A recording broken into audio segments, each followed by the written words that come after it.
जय हिंद फ्रेंड्स मु विकास पंडा आपन स्वागत करुँच एक नुआ वीडियो रे। फाइनाली देवगढ़ डिस्ट्रिक्ट रो जो पिला माने जीआरएस रे अप्लाई करथिले तार रिजल्ट आउट हो जाइछि। क्यों पिला माने सिलेक्शन होइछन्ती किए कटिछन्ती क्यों रीजन पे कटिछन्ती समस्त विवरण में गोटे वीडियो माध्यम रे आपन को देबी। यदि चैनल को फास्ट आछन्ती लाइक करिवे, शेयर करिवे, सब्सक्राइब करिवे।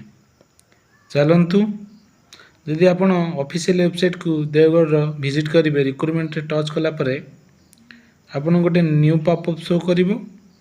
देखो डॉक्यूमेंट्स जो लिखाई सेठी 28 MB रो गोटे पीडीएफ टे अपलोड कराई देवगढ़ डिस्ट्रिक्ट तरफ से जगह तुम टच कला परे जो पीडीएफ टे ओपन करा जीवो से हला तार सिलेक्शन प्रोसेस सिलेक्शन लिस्ट जति पिला माने सिलेक्शन होइचंती क्यों माने वैलिड घोषणा कराई जंती सब किछि तादरे उल्लेख कराई। ये रहिला जिला परिषद देवगढ़ रो पीडीएफ टी जो पिला माने सिलेक्शन होइचंती से मानको कांग्रेचुलेशन। आ जो पिला माने किछि त्रुटि पाई से माने एप्लीकेशन इनवैलिड हेछि से माने फोन थर भी फॉर्म तंगर 15 दिन भितर जो जो डॉक्यूमेंट तंगर इश्यू पाई से रिजेक्ट हेचंती से डॉक्यूमेंट दे फोन थर सबमिट करि परिबे।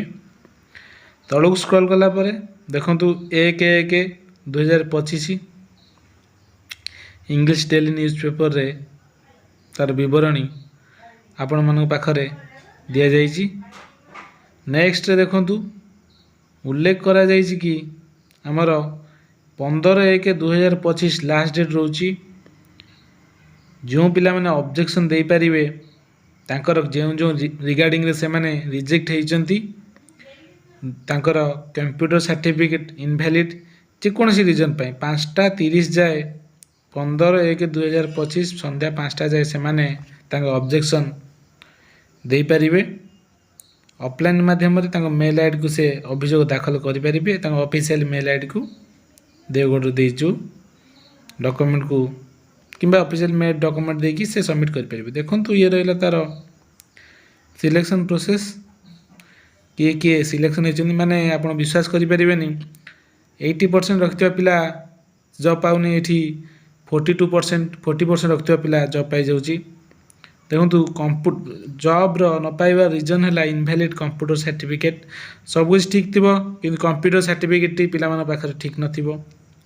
प्राय फास्ट 2-3टा पेज पर्यंत इनवैलिड इनवैलिड इनवैलिड पूरा सब इनवैलिड पूरा लिखा आइची माने तांकर डॉक्यूमेंट ठीक नुहे वैलिड भी अच्छी 3 पेज पर वैलिड ही शो करुच्ची।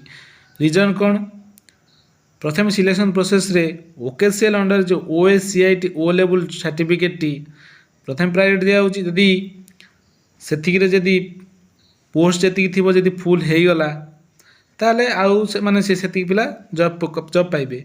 यदि ओएससीआईटी देखुन हमर एठी देखो 600 रु 307 मार्क जने रखिछि तार वैलिड लिखाई बुझी पालो तो माने सी इलिजिबल एठी जन 452 रखी सी इलिजिबल हुए तेणु करी बहुत सारा देखो हमर वैलिड भी एठी जोट लिखाई हमर एसटी पिला ने 600 रु 520 रखिछि वैलिड लिखाई तेणु करी एते जेटा माने 3000 समथिंग पिला फॉर्म पकेइचंती तादरु 50टा पिला मात्र कम माने सिलेक्शन होइचंती। यदि ओकेसीएल अंडर ओएससीआईटी जेकोन गोटे गवर्नमेंट अप्रूवल सर्टिफिकेट जब तुम अच्छी कंप्यूटर रो ताल तुम पाई जबार चांस बहुत रोची।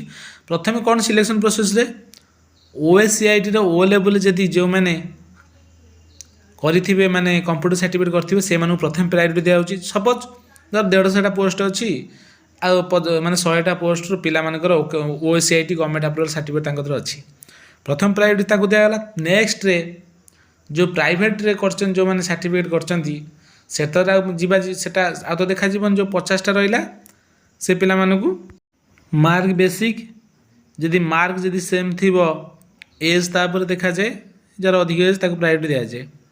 ये थिला आज विवरणी। यदि चैनल को फास्ट विजिट करछंती लाइक करिवे, शेयर करिवे, सब्सक्राइब करिवे। रहिली जय हिंद, जय भारत। जमा ओरी होनी ଟେନସନ୍ ହୁଅନି, ଏଟା ଯଦି ନ ହେଇଛି ନେକ୍ସଟରେ ବଡ଼ କିଛି ହେବ, ଏଟା ହେଇଥିଲେ ବି ଭଲ କଥା, ନହେଲେ ବି କିଛି ମନ ଦୁଃଖ କରିବାର ନାହିଁ। ଠିକ୍ ଅଛି, ଏନ୍ଜୟ।